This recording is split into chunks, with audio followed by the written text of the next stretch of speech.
Good morning, afternoon, evening, night, depending on where you find yourself in the globe.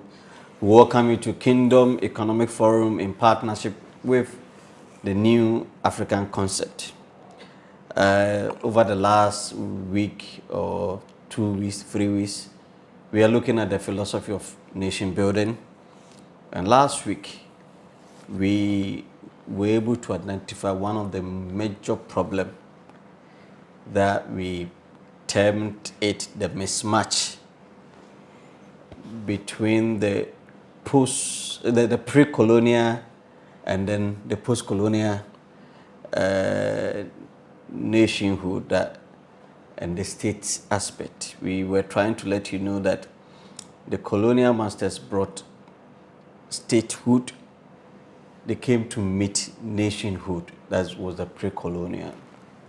And there has become a mismatch where they have superimposed their statehood over our nationhood. So we are in a very critical situation where the challenge is that we made you understand that the colonial statehood was more of extractive and a kind of administrative unit designed for control and resource export. It was superimposed upon a diverse pre-colonial nations where we have the ethnic, linguistic, and cultural groups with their own systems of governance, identity, and social contract.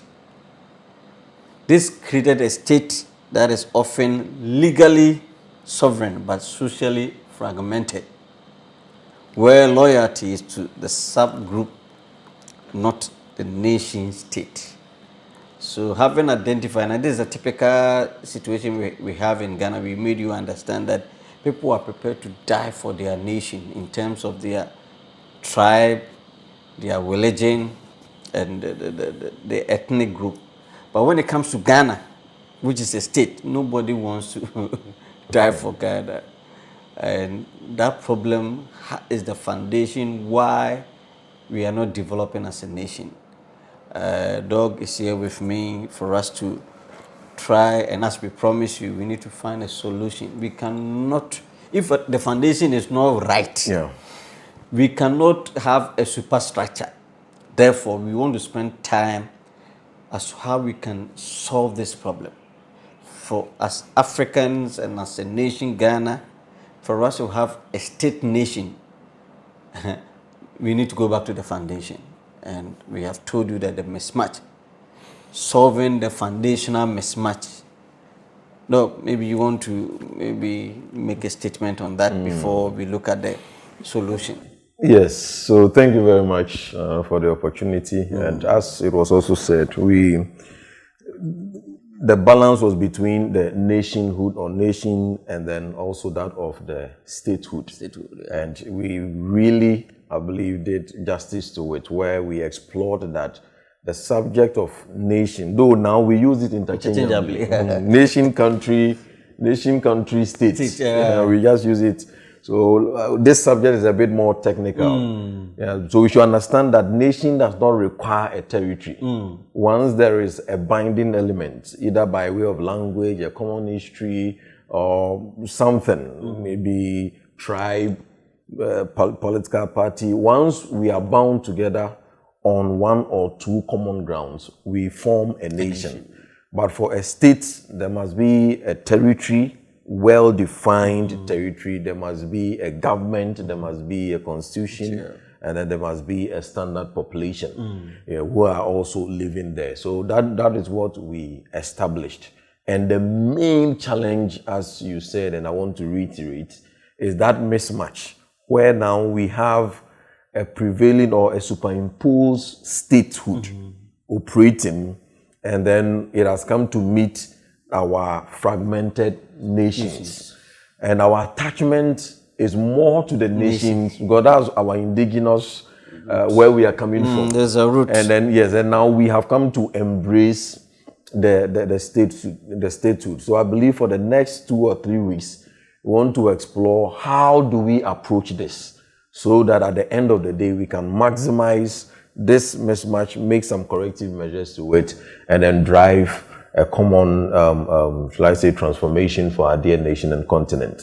Wonderful, Doc. Then if you are just joined, we are looking at how we will solve the problem of the mismatch, the foundational problem as far as nation building is concerned. The broader topic is the philosophy of nation building, and we are looking at the foundation. I've said that if the foundation is not right, you cannot put up the superstructure. And unfortunately, that's what we have done. Yeah. And that's what we are not getting the required results. In some episode, we told you that the colonial statehood was more of extractive. And they left a state structure that is more of extractive.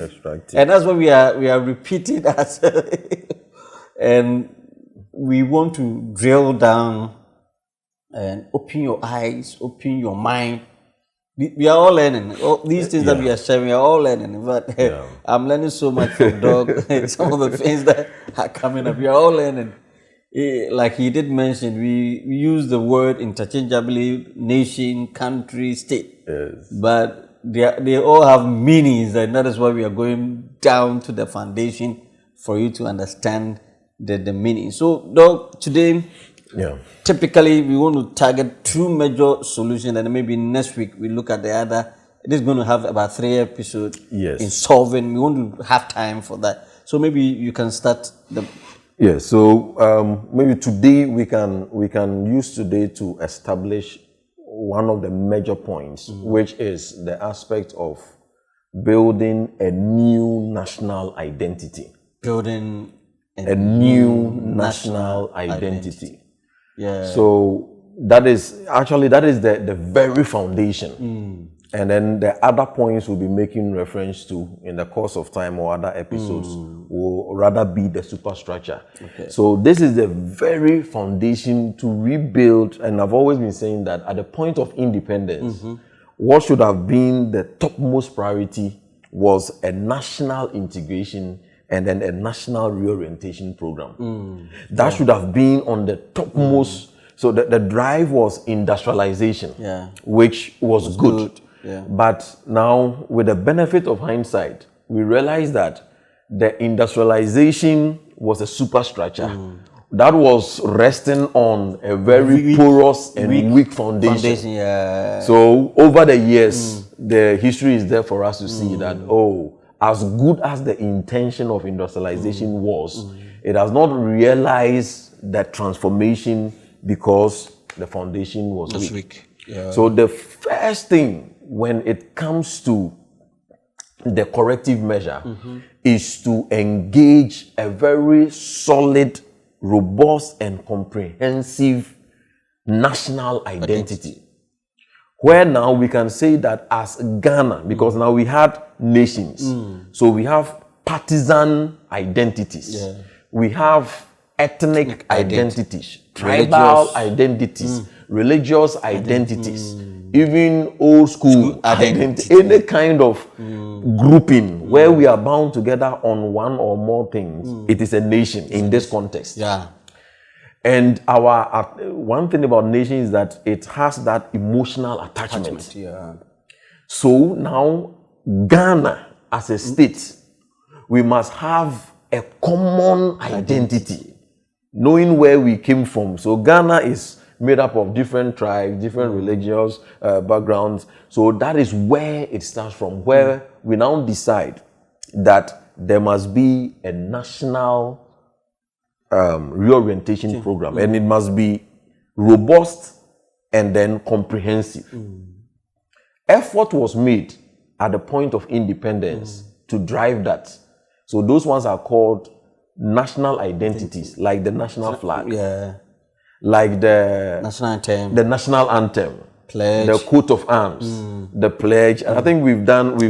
Yes. So if you are joining us, you can go to our page. We have taken enough time to discuss all these in detail, so you can pick it up. So that was the effort that was made. That we need some elements, of identity. But the effort was not enough. So that's why I'm qualifying it very well that it must be intense, it must be robust, and it must be comprehensive. Yeah. So at the end of the day, we sing the national anthem, but we don't live the national anthem. We don't understand. Yes, we recite the pledge. The same hands that will be on the chest, tapping the chest. I pledge on my honor, and then to be faithful. These are powerful words. To Ghana. This same hands will finish, and then we doing corrupt deals. So that the national identity, the founding fathers was suggestive with it. Unfortunately, it was not comprehensive enough, and that is what I believe going forward it must be. Yeah. Yenaira Yasasini.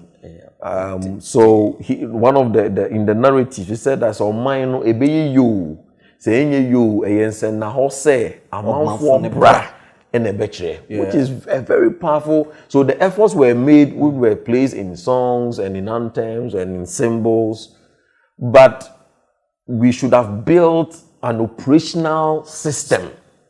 We should convert it from just speeches and songs and writings, and then now converted it into a backing system. And that is what, as we explore some of the details. So maybe 2 or 3 things that I'll come in with. That one, we will need a curriculum.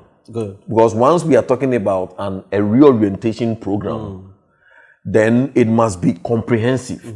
A standard curriculum that explores one aspect is the historicity of our country. Because if you don't understand where you are coming from, George Orwell made a statement, the author of Animal Farm. Yeah. Yes, he made a statement that if you want to destroy any people, what you have to do is to cut them off their history.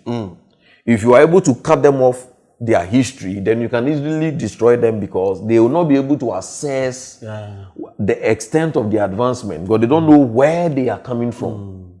So when you know that history to some extent may have some element of distortions, and then so we need, this is where the academics come in. So maybe professors of history from various universities, we put them together. That is how we got the King James Bible, 1611. 70 professors of theology. That's what King James did. He from Oxford, from this, and then he brought them together. That take the material, go through the manuscripts, and then bring forth a standard material so that even after they published it in 1611, till date, one of the toughest editions of the Bible is the King James Bible. Let me add my voice to the fact that there's a need for us to have our history well written.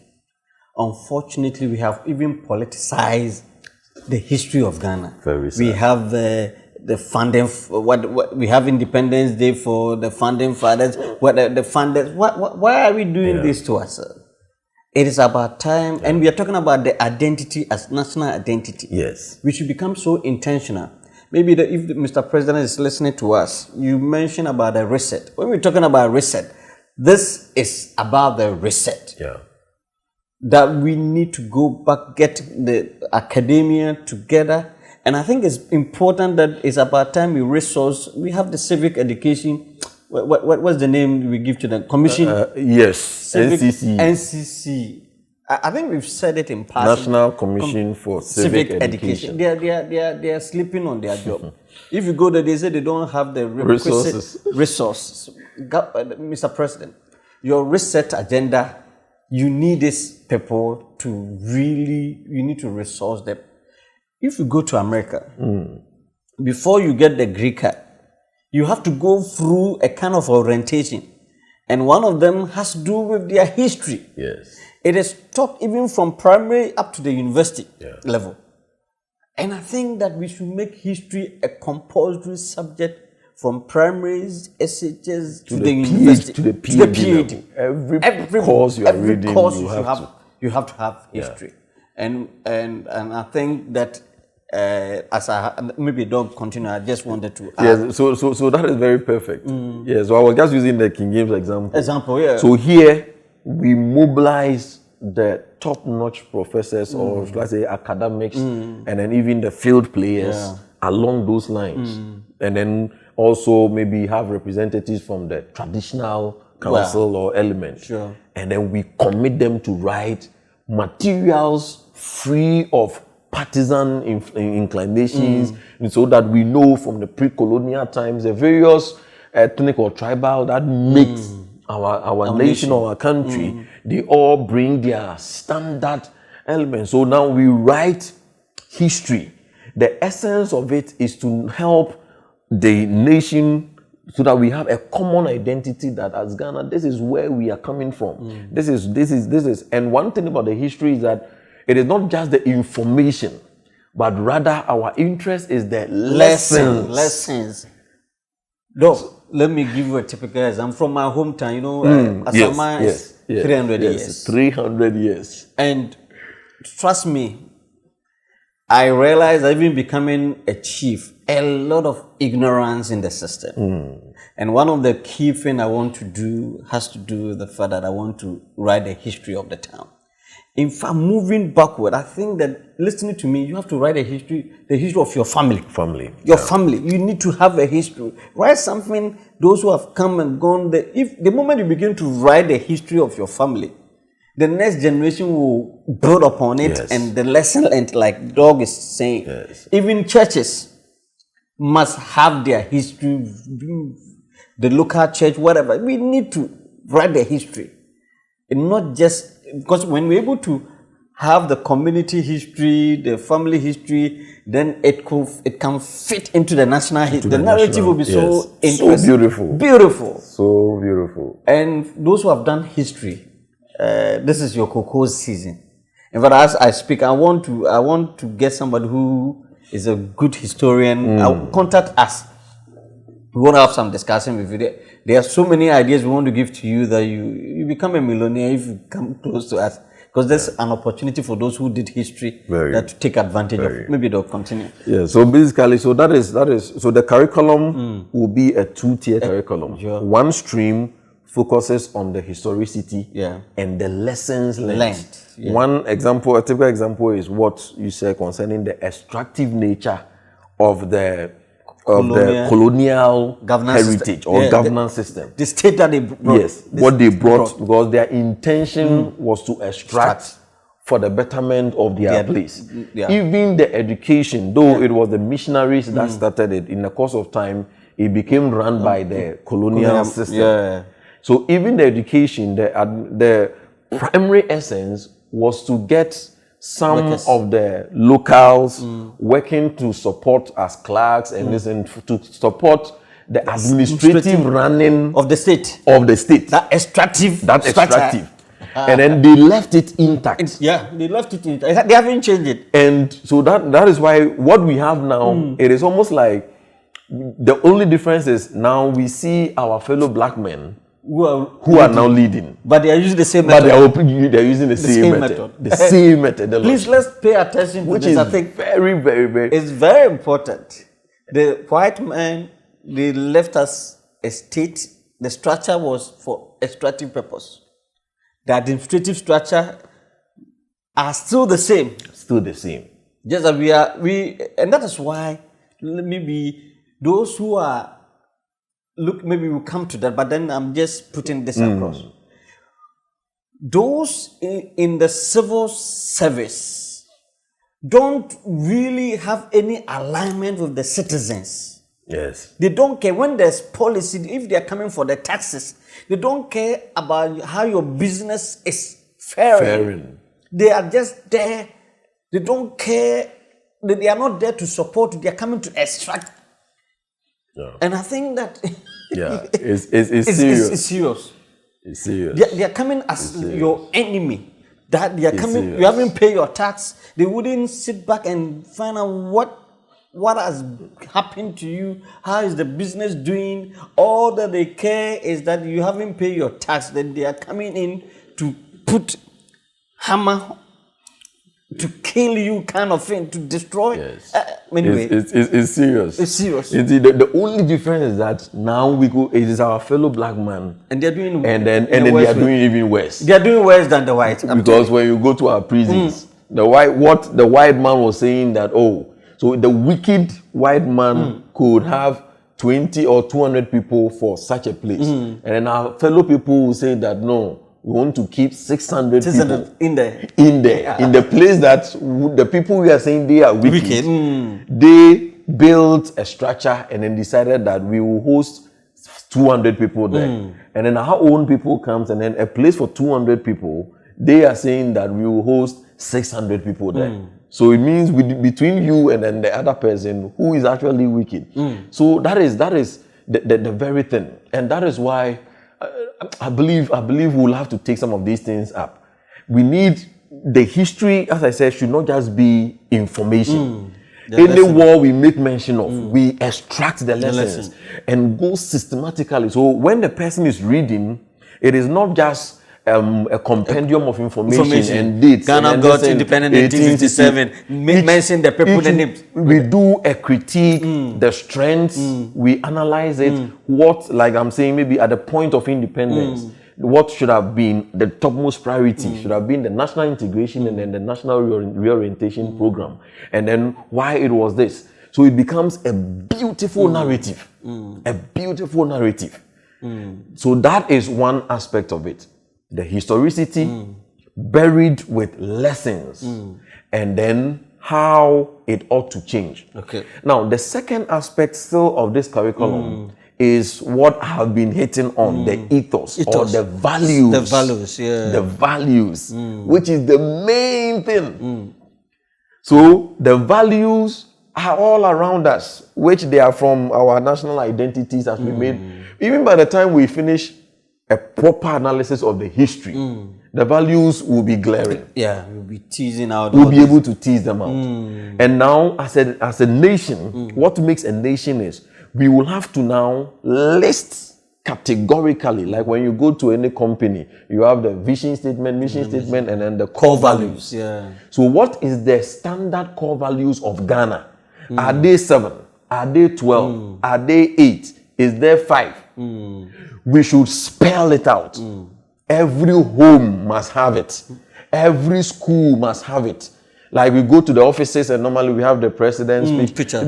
This is what we should bold in every place, billboards, every place. We must get a standardized one that when you think of Ghana, think of these 5 or 7 or 8, whatever it is. We must have a team, a representative team that will agree on it. Sure. That as a nation, this is our ethos. And when we have it, it must not be just passive, just like a company hanging it there.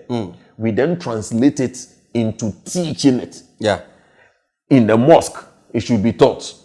In the church, it should be taught. Sure. In the classroom, it should be taught. Everywhere there is a time, allocated time for every show on the TV. Yeah. Television for it. At the radio station. Everywhere. So it is now we build a system to support that kind. And then we write storybooks around it. We create cartoons around it. And maybe the kindergarten, assuming we are talking about respect or time consciousness, we write it in such a way, we make it in a storybook. So instead of reading Cinderella, Snowball, and then those like white-based stories. A for apple. A for apple. Then we carve these lines and then we have it also in pictorial form. And that is what they are reading. And as they are reading, they are learning that, sanitation. So we then have it. And then everywhere you go, you are caught up with it. This is where the transformation starts. If you are listening to us, trust me, changing Ghana is not complex. It is trying to identify the root cause of our challenges, and that's what we are looking at. The need for us to have the relevant values inculcated in us. We need the media, we need the governance, we need the church, we need the traditional leaders to be able to do this. This is a Ghana project. Yeah. And we can assure you, if we commit to this within 2 years, it's doable. It's so doable. It's doable. It's so doable. It's so doable. Nations are built. No nation just evolve without building it. Miracles don't establish nations. No. It's the people coming together, becoming intentional. And that's what we're trying to communicate. That the history will tease out the value system. Yeah. So that we know that for Ghana, issue of integrity, issue of meritocracy, public service. In fact, the outcome of this, we're going to have citizens who are proud of their heritage, but loyal to a shared common national project. Yeah. When we put this system in place, you have citizens who are loyal to their shared national project, and they are also proud. When you say he's a Ghanaian, he's so proud that he's a Ghanaian. Maybe we move on to the second point. Yes. So so that's the aspect of the curriculum, which must have those two streams. Yes. The aspect of the historicity, buried with lessons, and then that of the values. Now, out of this can come various practical streams. And I think one of it can be the aspect of the national service. Now, the national service can be designed in such a way that it is project-based, or it is addressing, even before national service, we can even come to the what we normally do in final year. Project work. Yes, even before the national service, project work. Now, our educational system, we do projects without solving problem in our communities. It's just to get complete. Yes. So normally it is part of it. So maybe you worked on this. You write it as partial fulfillment for your degree. So the colonial heritage, the colonial educational heritage, was not meant to empower the mind to solve the problems in the society. No. It was designed to give you the capacity to help the administrative running of the crown, which was extractive in nature. So we have come. So that is why we must take these lessons. We cannot sit down and then be pointing fingers at what the British did. We are talking about 69, by 6th March, we will be 69 years. Next year is 70 years. So yes, they did extractive. We are continuing that extractive. We must sit down and say, okay, this is what they brought the education to do. Fine. Now we must recalibrate our educational system to rather empower the mind with creativity, innovation, and capacity to solve the problems in the society. Real problems in the society. Real problems. So it is a shift from the colonial heritage to futuristic, disposition. And one of it is that now project works are tailor-made to solve practical problems on the campus, around them, in the industry, and then the grants that are given to researchers and professors. It is not just writing papers to just climb your academic ladders, but rather it is that is what the first thing we need is what we've said. Once this curriculum starts running, and then it is out of it, a lot of things can be extracted. And one of it is also the national service. So that now the national service becomes a project base. Like we have the old school. Once normally, maybe at this batch, 93 batch. Want to do something on campus. Yes, to support or to support the advancement, either painting or infrastructure. Setting up this. Yeah, so in that same vein, the national service can assume that posture where every batch, by the time you finish, every batch was committed to solving a significant. Just imagine. Well, I don't really know when national service actually started. Maybe we'll have to check. But just imagine that if for the past 10 years, each national NSS batch, year batch, has specific project that, and roughly you get about 60,000 or so let's say 50,000 averagely, that as a year group of NSS, we are tackling this major, and these are graduates. Ability to think, and then, so it means that even if for the past 10 years we were doing that, it means we would have had 10 solid problems solved. And even if maybe it couldn't be exhausted within 1 year, it could be spread over 2 or 3 so that it would be transitional. So that maybe if it took a 5-year batch of NSS to solve or to achieve this major problem in our society. Just imagine that and that is what the executives, or we got the NSS, is it executives and then leadership, when you want us to vote for you, we want to see what kind of project, and that is the level of assessment. Just imagine the wave of transformation that will strike if the national service narrative is not just allowances. Yeah, and then it's just that they is a means to look for job. Yes. Because after school, and because that's the period. Yeah, so it's part of the colonial heritage. Yeah. Yeah, so the colonial heritage, the educational system, we're training you to come and work.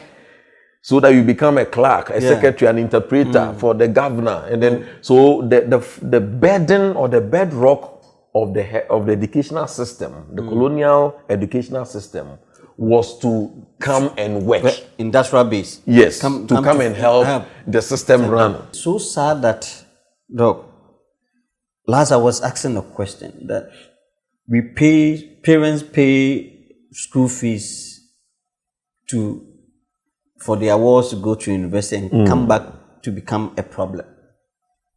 Why we need to sit back that after, and then the universities, they're just competition. Yes. It's about numbers. We are not looking at the outcome of our graduates. I think, and trust me, education is moving from that theory to a project-based education. Yeah. That's where we are moving to. Yeah. So if you keep on doing what you're doing, trust me, ChatGPT and the AI will make you useless. You will lose relevance. You lose relevance. Our educational system will lose relevance in the next 5 years if we don't sit back and doing all these theories. Some of the professors, their notes are 50-year notes, archaic notes that you chewing here and there. We need to sit back. That we are trying to solve problem, and Doug has taken us through the need for us to have the history. In fact, the main issue was to look at having national identity. When we say you are a Ghanaian, what can somebody deduce? What will prove that you are? What are the parameters that you are a Ghanaian? Indicators. And if we get it right, trust me, like I did mention, we're going to have citizens who are proud of their heritage, but loyal to shared national project. If we're able to, then we are saying that the national service should not be the ones that we are having. We should have a project in mind. They can say that, okay, this batch we're going to solve digital literacy in rural areas.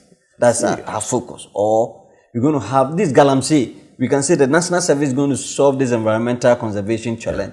Or they're going to have health outreach. We need to, and I think I agree with you, that we come up with that one and solve problems in our society. Okay, Doc, is there any point that we haven't? Okay, so basically what I'd like to add to it on the subject of the values, which is the ethos, is that we should, for it to really run, it requires two major legs. Okay. One is the propagation, which we made mention of. We should teach it. It should be fixated into the curriculum. Sure. We should preach it. The information must be constant. And then also we build systems that support those values. So first of all, we must know those values, and then we must be very categorical with it. We must propagate it, and then we must build supporting systems. Systems that will support it. So that when we are talking about, for instance, time consciousness, we must build a system whereby everyone is aligning to it. Where when you are late for a meeting, you become the odd one out. Rather than the Ghanaman time. So there must be that shift from there. And that is why we carry the narrative of the new Ghanaian, the new Ghanaian, the new Ghanaian. So the old Ghanaian, for instance, is interested in Yayeme Kwain. He will not ask questions. The new Ghanaian, his obsession is not just the construction of the road, but the fact that how much was used in constructing the road. Was it from IGF, internally generated? Is it a loan? In the loan now, in the name of Ghana, what were the conditions? What is the implications for insurance? So you could see that this is the rising generation whose obsession is not the road has been constructed. We don't care how much. Whether it was maybe 20 million could have done it, and then it was ballooned to 100 million. Oh, yeah, they're no, the new Ghanaian will be asking a lot of questions. So basically, it starts from here, building a new national identity that is stronger and superimposes over the divisional nationalism in terms of the tribal, religious, ethnic, and then partisan nations. Those ones are good and must be maintained, but we need to have a stronger identity that binds all of us, and that is where we start from. If you are watching us, this is Kingdom Economic Forum. Today we came your way trying to solve the problem of the foundational mismatch. And what we've tried to look at is the new identity. There is the need for us to have an identity. When we say this person is a Ghanaian, what will be the parameters? And Doug has advised, and we have tried to let you understand that there's a need for us to have a history, develop our curriculum, new curriculum. In that curriculum, we need to have the history, truthful national history. That teaches both the pre-colonial achievements and the colonial trauma that forged the current state. We need to have lessons, not just a history that is going to ask questions about who, what date, what that, no. But the lessons. After we've been able to come up with the history, we are saying that we should not just end there. We need to have the ethos, the civic, the value system, the shared goals. Sometimes maybe as a nation, we have agenda this. We come to this agenda and then nothing happens. We come back to square one. Ghana beyond aid. Now we have what we call 24-hour economy. Where are we going? Slogans. I know we have Agenda 2040 or Vision 2040. And then we even have the Vision 2065. Is that the that one is Africa? The African one. 2065. 2065. What are we doing? We come and then nothing happens. We need to begin to look at some of these. And then there is the need for us to have common civic values, like we've mentioned. We will go further on that. And the need, this national service is compulsory, fantastic idea. But then we want to move beyond just national service. We should be a project based. Every batch should have a project, identify a problem in our society that year group we want to solve. Every year we have almost about 100,000 national service personnel. We can use them to achieve huge, solve huge problems in our country. And that is what we came to do today. But next week, we have other solutions that we want to bring on board. We believe that This is just a foundation. The need for us to have a curriculum, try to become intentional. You use 3 words. That intentional, the other one was the comprehensive, intensive, and an intensive. If we are able to do that, trust me, the Ghana that we want, the reset that the government in power decided to introduce, this is where we start the reset. The reset, we are giving you the reset agenda, how you can achieve it. Let's commit to this. When we do that, by the grace of God, we see a new tomorrow. Ghana will be the heaven. And I think I didn't mention that nations just don't come to pass. It is built. Yeah. So this is still under the philosophy of nation building. We're trying to build the Ghana that we want.